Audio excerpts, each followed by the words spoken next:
So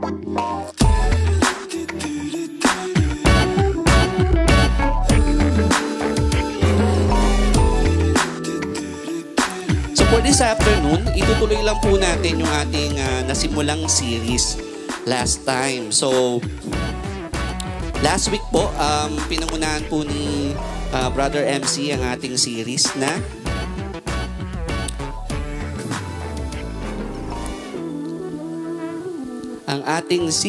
na Unwrapping Christmas. Paano ko po ba to? Ay, on pala. Sorry. So, ayun. Okay. So, Unwrapping Christmas. Okay. So, excited lang ako sa series na to kasi sobrang swak na swak to sa parating na season, 'di ba? Christmas season, 'di ba? So, pag-uusapan natin yung kung ano ba yung nabe-view ng tao sa Pasko in light of the personality of Jesus, 'di ba? And nakaka-excite kasi ilang araw na lang po bago magpasko ay actually 15 days na lang po ang natitira bago magpasko. So sobrang lapit na and I'm sure ang bawat isa po sa atin ay makaka-relate sa series natin na to. Amen po ba? And I'm sure sa sobrang excited po natin, no? We have already something in our mind. Like kung paano natin spend yung season, kung paano natin i-celebrate tong Christmas. Amen po ba? Now, I have here in my screen kung ano-ano yung mga naiisip ng tao kapag naririnig nila o pag sumasapit na ang Pasko. Amen? So, nag-survey po kami ng mga 100 katao para malaman o marinig sa kanila ano ba yung nasa isip nila pag naririnig lang yung salitang Pasko. So, okay. So, joke lang po yun. Hindi po ako nag-survey talaga. So, I have series of photos to show to take a look if these photos goes with you as well in celebrating Christmas. Amen po ba? So, the top one in our list ay okay. So, maraming food. Amen? So, pag Pasko daw po yung mga tao naiisip agad nila, maraming food. So, di ba, usually ganoon naman talaga tayong mga Pinoy, di ba? We celebrate festive season like this in food, eating food and sharing food to others. Amen po ba? Amen. So, malalaman mo na Pinoy talaga yung handaan kasi kasi merong Shanghai di ba? Parang tayo lang ata usually yung mahilig sa Shanghai. Amen po ba? So sa mga handaan nakalak na agad yung Shanghai kasi naku, sa Sharon yan for sure, di ba? Amen po ba? So top 2 in our list kung ano nasa isip ng mga tao kapag naririnig nila yung Christmas ay party. Yan, Christmas party agad. So, yun, Christmas party agad. So, yung mga Pinoy, sobrang hilig niyan sa Christmas party, di ba? Kasi actually, sa Pilipinas nga, October pa lang, naririnig mo na agad yung mga Christmas party. Kasi tayo kasi yung tipo ng tao na sin-celebrate yung Christmas. Gusto natin, celebrate natin yung Christmas sa mga friends natin, gantong araw.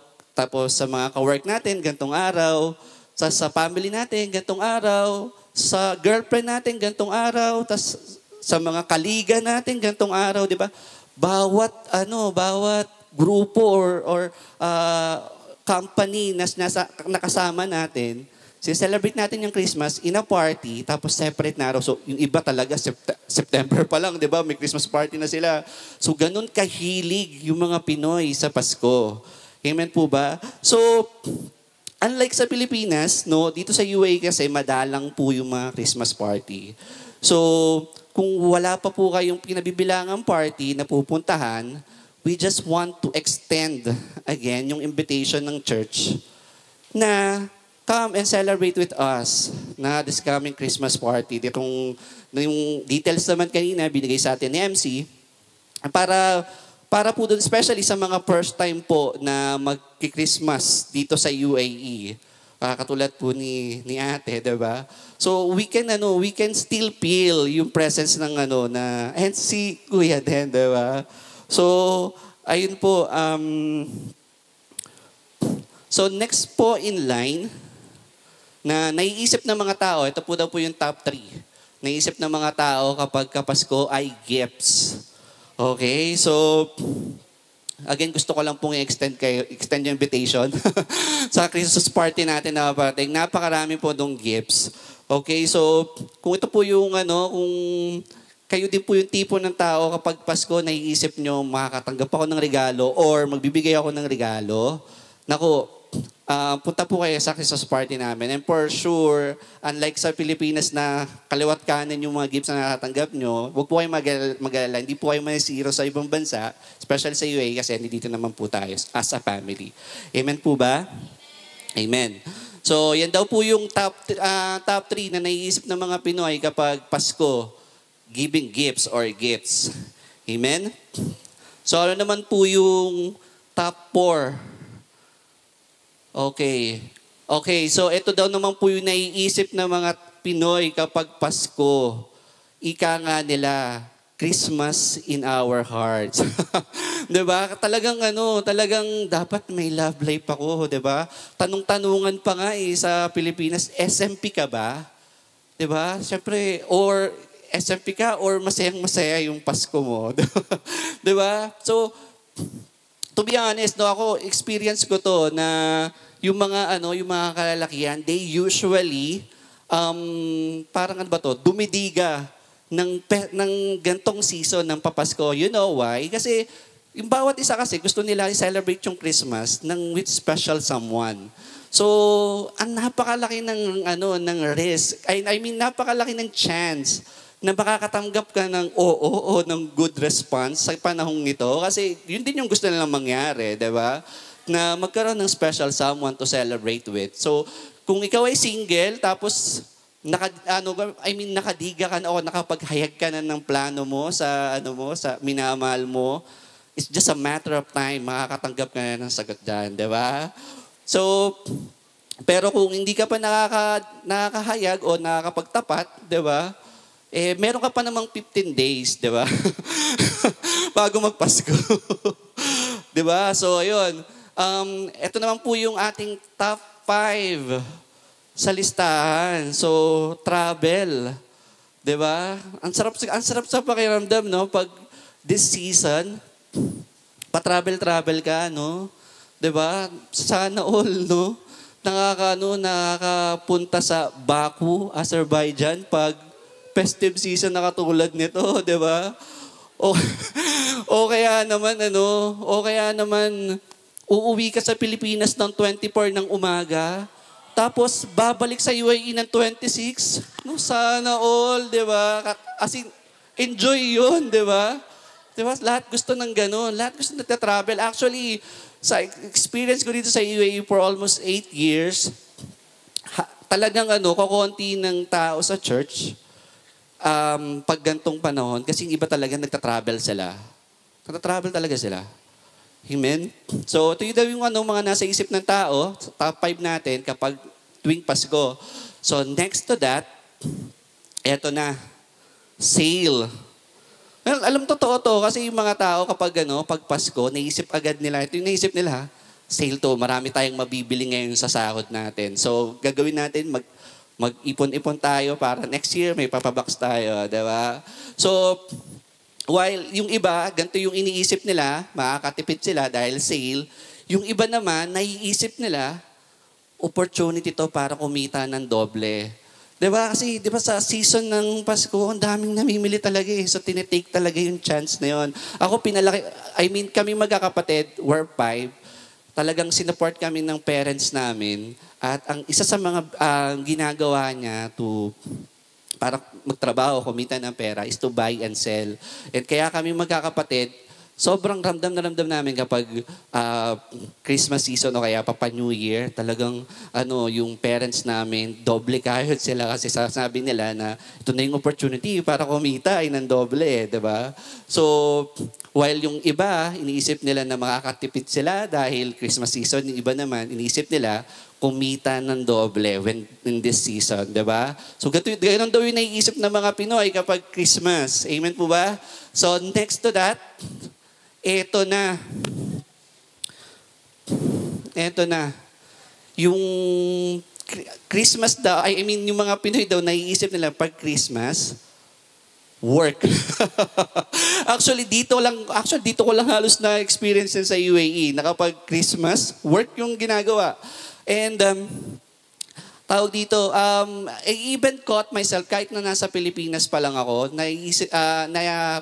nauhuli ko yung sarili ko na, alam mo, magjo-duty ako this coming Christmas kasi double pay yun. Di ba? Parang another chance na kumita ng pera. Sino rito sa inyo, nahuli nyo rin yung sarili nyo na sinabi nyo yun, this coming Christmas, magjo-duty ako. Para, alam mo yun, na magkaroon ako ng double pay. Meron po ba na nakaisip nun? Dito? So, wala, no? Okay. Dahil dyan, hindi nyo na talaga maririnig yung sarili nyong sasabihin yun. Kasi dito sa UAE, hindi double pay ang Pasko. Pero, naka-duty ka pa. Di ba? Di ba ganoon naman, lahat tayo dito sa UAE, halos lahat, sorry, hindi ko naman lahat, is naka-duty ng Pasko. Amen. Sad. Pero, ang ginagawa na lang natin to celebrate, alam mo yun, sa pantry, small potluck na lang tayo, tapos palitan ng regalo, yun na yung Pasko, di ba? That's how we celebrate Christmas sa work. Amen po ba? Amen. So,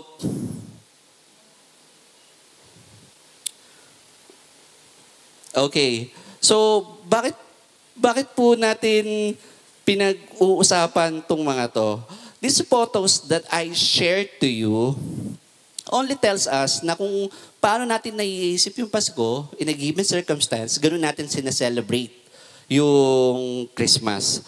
Amen po ba? And hindi ko naman sinasabing mali yung mga yon. Actually, yes, you can go through and celebrate those Christmas. Pero indeed, kung ano talaga nasa isip natin, dictates kung paano natin talaga sineselebrate yung Christmas.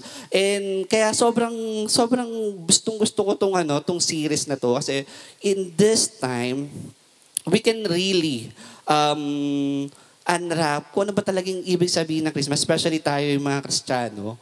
We should have the view kung ano talaga yung Christmas. Amen po ba?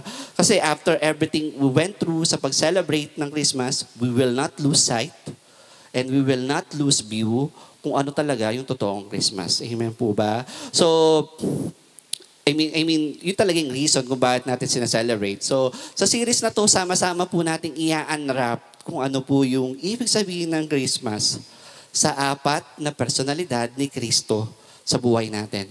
Amen po ba? So, last week, pinag-usapan po natin at inumpisahan po ni Brother MC ang ating series sa week 1 natin na Logos. Naalala niyo po yung scripture, sinabi ron, in the beginning was the Word, and the Word was with God, and the Word was God. Amen? So, jumping to the verse part, sabi doon, and the Word became flesh and dwelt among us. Amen, di ba? So, yung pa lang sa sa passage na yun, something to celebrate with, di ba? Alam mo yung Diyos, sino ka ba naman para babaing ka ng Diyos dito, di ba? And yet, ginawa niya yun para makasama ka niya at para magkaroon ka ng relasyon sa Kanya. Amen, di ba? So talagang we have something to celebrate this Christmas. Amen? And sa ngayong hapon naman po, pag-uusapan po natin is the second week, which is the Lamb of God. Pero before that, just want to tell you na in case man, may lumapit sa inyo, tinanong kayo, bakit nyo sineselebrate yung Christmas on December 25th, di ba? Hindi naman sinabi yun sa Biblia. Yes. Hindi naman po talaga sinabi sa Biblia kung ano yung petsa ng araw na pinanganak si Kristo. But, just want to tell you na yung idea na yung Panginoon at ating tagapagligtas ay pinanganak, di ba, is something to celebrate with.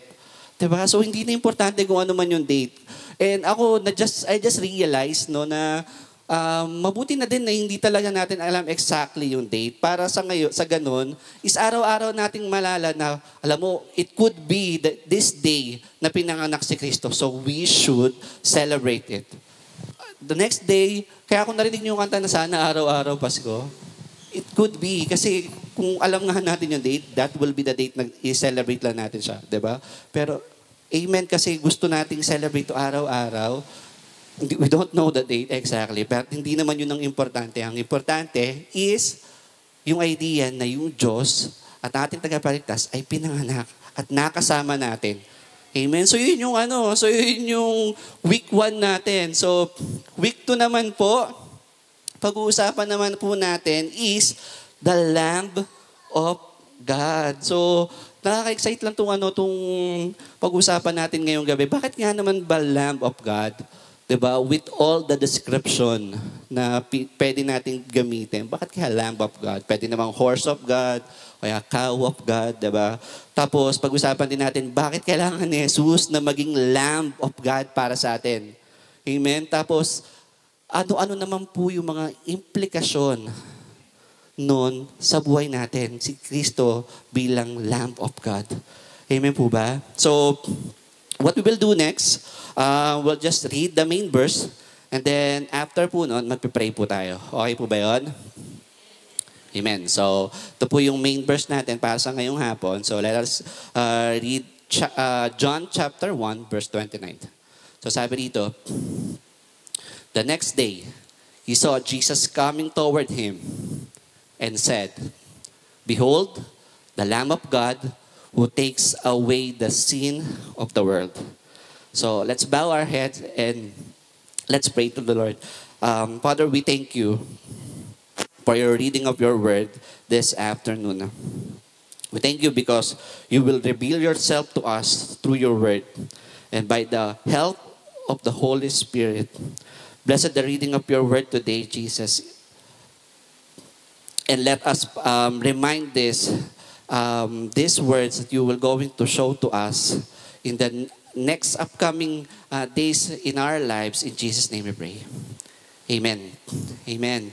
So, ito po yung yung setting bago po ito pong exact nangyari to. So, si John the Baptist po is nagbabautismo siya ng maraming tao. You can cross-check this sa book ng Matthew, book ng Luke, at saka ng Mark, na si John the Baptist, nagbabautismo siya ng mga tao, maraming tao. Then, suddenly, si Christ dumating sa kanya. And then, ito yung eksaktong sinabi niya. Nung time na yun, sabi niya, "Behold, the Lamb of God who takes away the sin of the world." So, sa panahon na yun, yung mga audience na nung nakarinig kay John the Baptist, gets agad nila kung anong ibig sabihin ng Lamb of God. Sila sa time na yun gets agad nila kasi sa panahon na to, sila nasa Old Covenant pa sila that time. Nung time ni John the Baptist, nasa Old Covenant pa-transition pa lang, kumbaga. So, nung sinabi kong Old Covenant, ito yung days na, nag-aalay sila ng hayo para yung dugo na yon is maging katakipan o para matakpan yung kanilang mga kasalanan. So, yun yung scenario that time. Kaya nung sinabi ni John, "Behold," sabi niya, "Look, the Lamb of God who will take away the sin of the world." Gets agad nila. Kasi kasi sa kanila, yun yung ibig sabihin nun eh. Now, kung tatanungin niyo ako, bakit naman dugo yung ginagawang pantakip ng kasalanan ng tao that time? Well, ang masasabi ko lang nun is, even in the beginning, even in the Genesis pa lang, inintroduce na sa atin ng Panginoon at naging panuntunan na kapag nakagawa ka ng kasalanan, mag-aalay ka, tapos yung dugo na yun yung magiging reason bakit matatakpan yung sin mo. Established and naging panuntunan na yun. So, I will be reading to you couple of verses para mas substantiate yung mga sinasabi ko. Sabi dito, sa Genesis 3, verse 21, ESV sabi, "And the Lord God made for Adam and for his wife garments of skin and clothed them." Sabi naman po sa may New Testament sa Hebrew, "Indeed, under the under the law, almost everything is purified with blood. And without the shedding of blood, there is no forgiveness of sin. Sabi naman po sa Leviticus 17:11, sa Old Testament din po ito, for the life of the flesh is in the blood. And I have given it for you on the altar to make atonement for your soul, for it is the blood that makes atonement by the life. Okay, actually, napakarami pa nito. Napakadami pang proofs na maisha-show ko sa inyo na through blood, nagkakaroon ng forgiveness of sin. Pero for the sake of our time, tinatlo ko lang po. So, discuss ko lang po ng mabilis tong tatlo para po mabilis nating maunawaan to. So, in the beginning pa lang, in-establish na sa atin na kapag nakagawa ka ng sin, is magsasakripisyo ka. Naalala niyo po ba yung yung eksena na after makagawa ni Adam at saka ni Eve ng kasalanan, is nagtahi sila ng dahon, 'di ba? Para takpan yung kanilang mga katawan, 'di ba? And then nakita ni Lord. Naku, hindi uubra 'yon. Hindi uubra 'yon. So ang ginawa ni Lord, gumawa siya ng yung binasa natin ngayon, gumawa siya ng ng damit na gawa sa balat ng hayop, tapos ginawang damit, 'di ba? Tapos pinasuot sa kanila. Okay, so anong nangyari doon sa mga hayop? Binalatan lang, tapos pinatakbo, ganon? Hindi. Pinatay yun para maging sakripisyo sa kasalanan na ginawa nila. Tapos tsaka ginawang damit. So yun po yung nangyari. So yung eksena na po na yun, natanim po yung kay Adam and Eve, pinasa ngayon nila sa mga anak nila, si Abel, si Cain, si Seth. Tapos, okay, ganun pala yung gagawin kapag nagkaroon ng kasalanan. So pinasa rin nila kay Noah, tapos si Noah, pinasa kay Abraham, and so on and so forth, hanggang sa umabot doon sa punto nung kina John. Kaya po sila, pag narinig nila na Lamb of God, okay, gets agad, diba? Kasi ganun yung eksena. Sa tuwing magkakaroon ka ng sin, kailangan mong takpan yun sa pamamagitan ng dugo. Amen po ba? Amen. So kaya makapansin niyo po, even the New Testament, meron tayong kinuwang verse doon kasi even them, kumbaga gets agad nila na by shedding of blood, magkakaroon ng forgiveness of sin. Amen? Amen. So, I'll be showing to you photo kung ano yung itsura ng Sunday service nila right before nung time na ginagawa nila. So, ganito yung itsura nila. So, pumipila sila, no? Dala-dala yung mga hayop nila papunta sa altar. So, ginagawa nila to every time na meron silang sin, pupunta sila sa altar, tapos sakripisyo yung animals, and then yung blood na yung gagamitin para sprinkle dun sa kanila. Now, ginagawa nila to,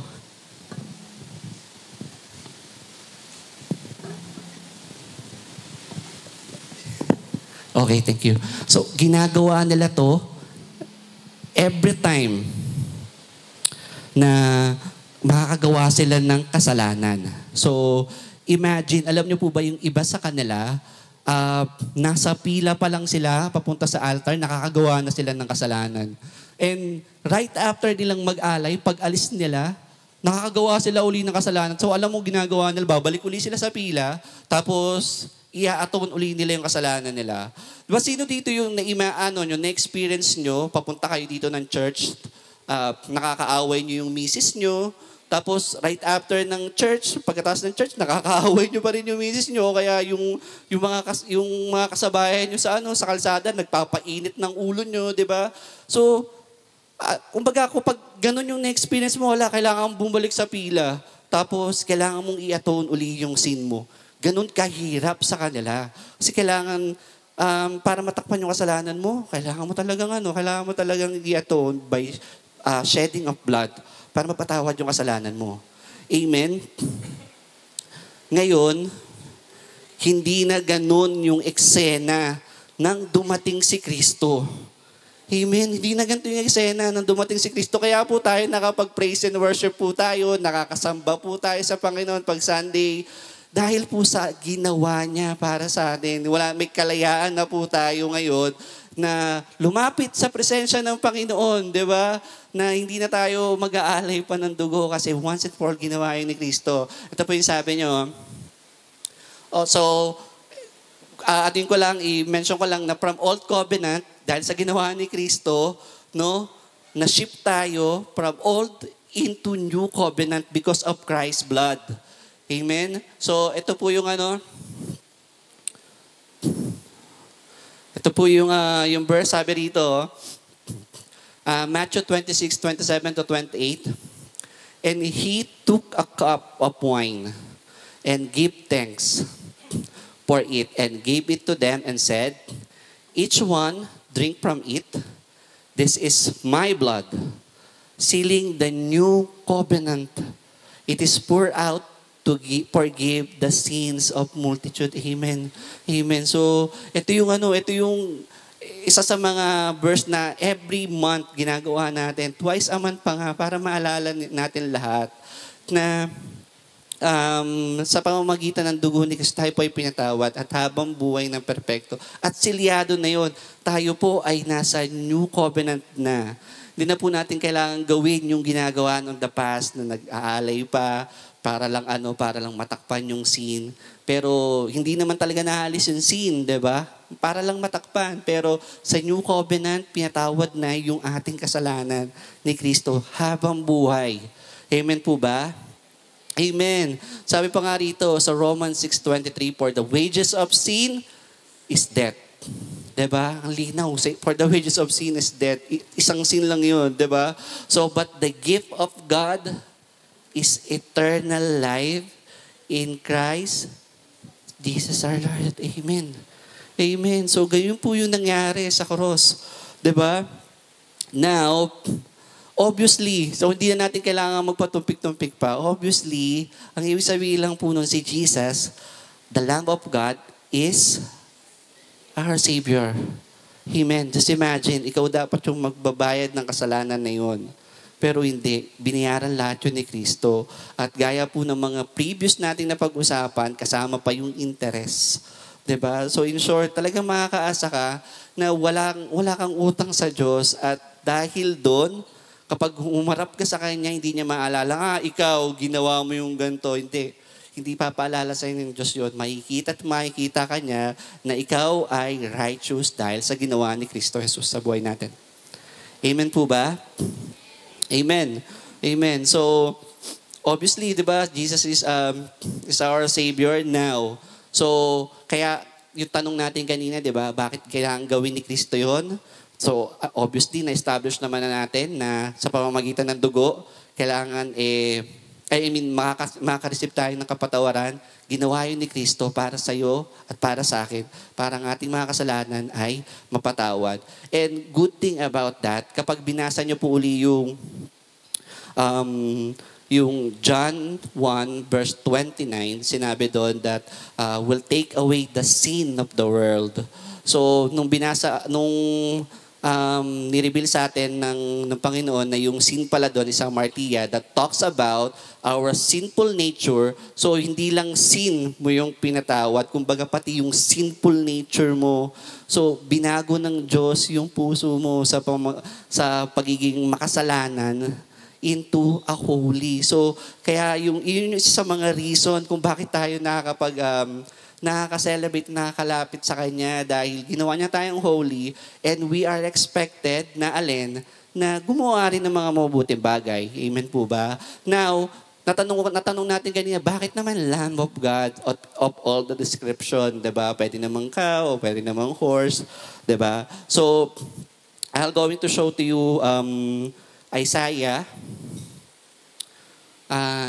53 verse 7, sabi rito, he was oppressed and afflicted, yet he did not open his mouth. He was led like a lamb to the slaughter, and a sheep before its shearers is silent, so he did not open his mouth. So, makaka-relate talaga kayo dito ng gusto kapag napanood nyo yung The Passion while Christ is being punished, tapos pinaglalati ko siya. He didn't retaliate. katulad daw ng isang lamb.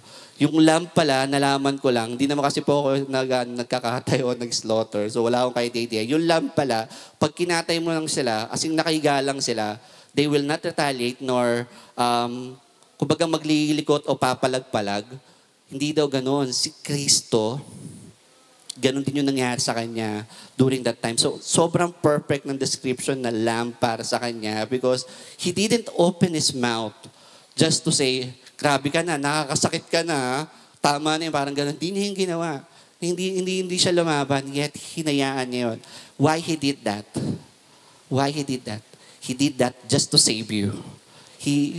Ikaw yung iniisip ng Panginoon during that time, kaya hindi niya ginawang lumaban pa. Kumbaga, hinayaan niya yung sarili niya na maging sakripisyo para kanino? Para sa iyo at para sa akin.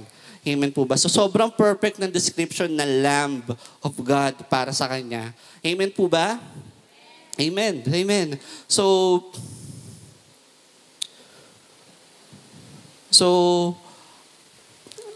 ang naging result nun, yung salvation, ay naging posible sa pamamagitan ni Jesus na Lamb of God. Amen. So, I believe malinaw yung isang yon na makukuha lang po natin ang ating kaligtasan sa pamamagitan ni Kristo. Amen. So, now, ano naman po ngayon yung implikasyon sa akin ng mga bagay na ating narinig? Now, I just want you to understand that God is so serious about sin. Just imagine, pinadala niya po yung kanyang bugtong na anak just to resolve our problem, yung ating sinful nature. So, marapat lang po naman na tayo din po mga tao na naka-receive kay Kristo ay maging seryoso din po sa kasalanan. Amen, di ba? Dapat maging seryoso din tayo sa pag-deal ng sin sa buhay natin. So, we really hope that this Christmas, okay, maaalala nyo na this time, tama na. Sabihin nyo po sa katabi nyo, tama na.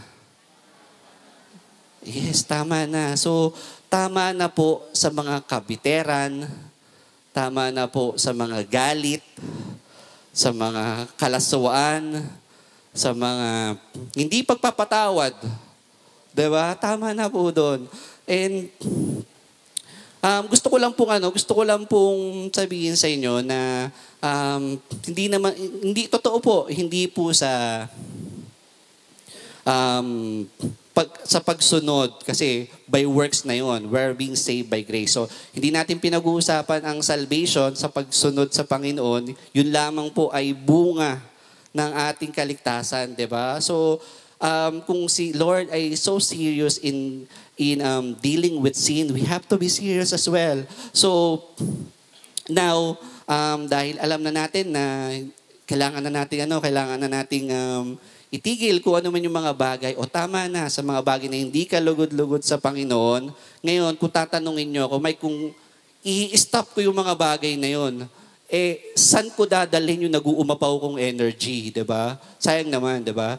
So, I just want you to know na si Christ, nung pinatawad niya tayo, kasama doon yung pag-sanctify niya sa atin. Okay, so pinalaya tayo ng Panginoon sa kasalanan upang tayo ay sa sinful nature natin, pinalaya tayo ng Panginoon para i-sanctify naman tayo o i-set apart para sa kanyang mga ministries dito sa lupa. Amen po ba? So, sabi rito, ito yung verse na nakita ko sa to be minister of Christ Jesus to the Gentiles in the priestly service of the gospel of God, so that the offering of the Gentiles may be acceptable, sanctified by the Holy Spirit. So I have one more verse here, sabi rito, therefore, if anyone cleanses himself from what is dishonorable, will be a vessel for honorable use, set apart as holy, useful to the master of the house, ready for every good work. Amen. Amen. So, yun yung ano, yun yung plano sa atin ng Panginoon na hindi lang tayo maging malaya sa sinful nature natin, kundi mag-set apart din at maging magamit niya sa kanyang mga ministry. So you are sanctified to do every good work. Amen po ba? So before nung pagpasok ko pa lang po dito sa church, single pa lang po ako that time, pero I really look forward na makakausap ako ng mga single men o kaya ng mga men's that time kasi by their wisdom, alam mo yun, kasi yung mga experience nila, 'di ba, is really kumbaga sobrang something na ina-treasure mo kasi for sure kung na-experience nila 'yon, may experience mo din 'yon. So habang bata ka pa lang dapat may idea ka na ganito pala yung mga mangyayari, 'di ba? So I really look forward na makakausap ako ng mga men sa church. And now, I just can't imagine na ngayon na isa na ako sa mga men's ministry, 'di ba? So I will be used to do this ministry. And I really know na yung it will be a treasure thing na makakausap ka ng mga men's. So ganun po tayo, 'di ba? Gagamitin tayo ng Panginoon para sa ministry niya. If we will just keep on believing and walking with Him, sanctify niya tayo. He is going to set us apart to do what? To do every good work. Amen. Amen. So, I just want to tell everyone as well na ito pong Pasko na paparating, no? It's really about time na i-celebrate to with a view. Yung una nating topic, di ba, Logos. And for sure, dapat ma-excite din po kayo sa third and fourth na to kasi really, i-unwrap natin yung Christmas in the view of how should Christians should view Christmas. So ito palang pangalawa pa lang to, the Lamb of God. Sobrang ma-excite ka and even mas may enlighten ka on how we should celebrate this Christmas. Amen po ba? So last slide na po tayo for this afternoon. So ito po yung big idea po natin ngayong hapon. Just want to tell you that the Lamb of God gives us salvation and empower us to stop sinning and sanctified us, set apart us to do every good work. So, okay lang po ba sama-sama natin basahin yung big idea natin ngayong hapon? So, 1, 2, 3. Lamb of God gives us salvation, empower us to stop sinning and sanctified us to do every good work. Amen. Amen. So, can I invite everyone to stand and so we can close this into prayer?